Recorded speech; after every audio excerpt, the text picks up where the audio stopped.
Pengembang pesawat supersonik Boom optimistis bisa meluncurkan penerbangan melampaui kecepatan suara dalam 5 tahun. Seyakin apa analis Dirgantara dan apa yang membedakan pesawat baru ini dengan Concorde yang akhirnya pensiun 21 tahun lalu. Berikut laporan Nova Purwadi dari VOA. Selama 10 tahun terakhir, perusahaan Dirgantara Amerika Serikat Boom Supersonic mengembangkan penerbangan melebihi kecepatan suara dengan pesawat supersonik yang diberi nama Overture.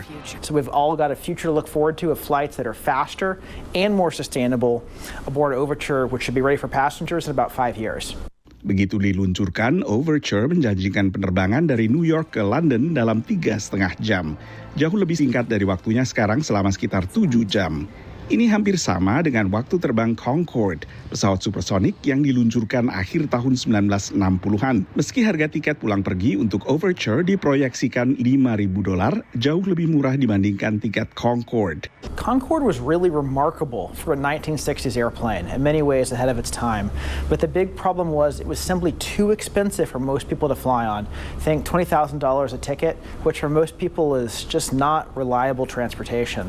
But fast forward literally 60 years, now we've got new materials, better aerodynamics, more efficient engines. Everything electronic has gotten lighter weight and better. So we can build a new generation supersonic airplane that is more affordable to fly on and can cover more routes as well.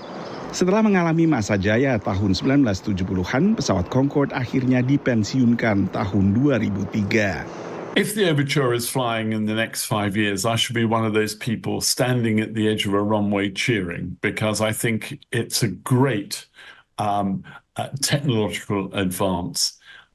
It's whether or not, of course, airlines are going to take up this position. Menurut Boom Supersonic, Overture telah mulai diminati sejumlah maskapai penerbangan di Amerika Serikat maupun internasional dan mengundang antusiasme konsumen. Bandara di Amerika Serikat belakangan umumnya relatif sibuk dengan jumlah penumpang telah mendekati atau bahkan melampaui angka pra-pandemi. Tapi pertanyaannya, seberapa banyak yang rela untuk membayar $5.000 untuk penerbangan dari New York ke London? Karena pada saat yang sama, tiket New York-London bisa didapatkan dengan harga ratusan dolar. I can understand why so many people flew Concorde, London, New York, because that's where the money is.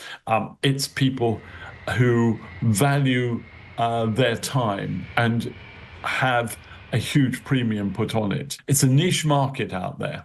And it'll be very interesting to see if Boom and Overture can actually make that market pay. Selain rute New York ke London dan sebaliknya, Boom Supersonic telah mengidentifikasi sedikitnya 600 rute lain yang juga bakal menguntungkan maskapai. Dari Washington DC, Nova Purwadi dan tim VOA.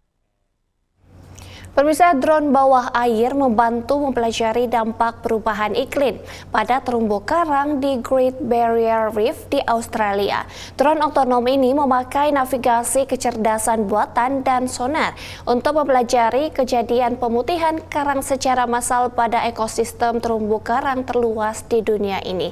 Berikut laporan Helmi Johannes dari VOA. Drone bawah air yang disebut Hydrus ini menggunakan kecerdasan buatan untuk mempelajari terumbu karang. Great Barrier Reef di Australia telah dilanda pemutihan karang besar-besaran yang dipicu oleh air laut yang lebih hangat. Dengan bantuan Hydrus, para ilmuwan kelautan berupaya melakukan survei yang lebih akurat dan teratur untuk lebih memahami dampak perubahan iklim. Pimpinan program ReefWorks di Institut Ilmu Kelautan Australia menjelaskan manfaatnya. Dive teams can only see so much and go so far, and that's where we've had to augment our survey methods to include the use of robotics just to enable us to scale, to go deeper, to operate in areas where predators like crocodiles and bull sharks and jellyfish now routinely reside. Hydrus beroperasi secara otonom penuh dengan jangkauan lebih dari 8 km dalam waktu 3 jam.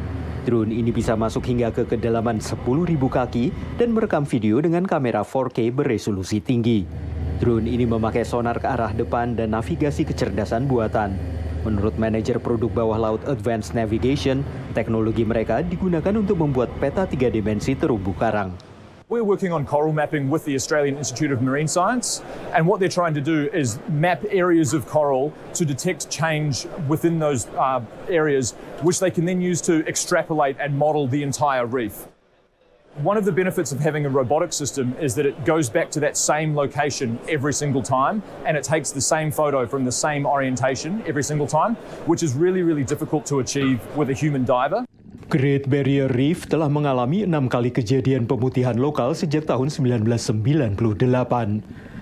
Karang yang memutih dapat pulih jika air mendingin, tapi jika suhu laut tetap tinggi untuk waktu yang lebih lama, karang akan mati. Para ahli oseanografi mengaitkan peristiwa pemutihan massal ini dengan perubahan iklim. Dari Arlington, Virginia, saya Helmi Yohanes dan tim VOA. Tetaplah bersama kami, Presisi Pagi akan segera kembali.